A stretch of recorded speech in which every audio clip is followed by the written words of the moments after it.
Excellent, মানে এইটার অনুভূতি প্রকাশ করার মতো না। এটা এমন একটা অনুভূতি যে মনে হইতেছে যে আমি রাষ্ট্র ক্ষমতার পরিবর্তনে একজন মানে পরিপূরক ইন্ডিকেটর।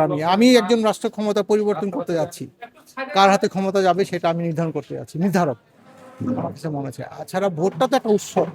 আমরা তো আশাবাদী, আমাদের জনগণ আশাবাদী, গণতন্ত্রের বিজয় হইতে হবে, মানুষের ভোটাধিকার বিজয় হইতে হবে। এইটার সাথে হচ্ছে, এইটা হচ্ছে জবাবদিহিতার একমাত্র উপায়।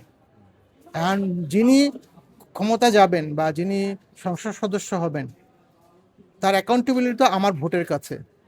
সে যদি খারাপ কাজ করে 5 বছর পর আমি আবার ভোটের মাধ্যমে তাকে জবাব দিব।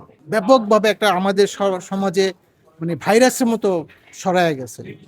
দুইটাকে যদি মুক্ত হয়ে যায়, সুশাসন প্রতিষ্ঠা হয়, জনগণের অধিকার প্রতিষ্ঠা হবে। আর দুর্নীতি যদি মুক্ত হয়, দুর্নীতি মুক্ত হয় এবং চাঁদা মুক্ত হয়, দেশ এমনিতে দেশ উন্নত হবে।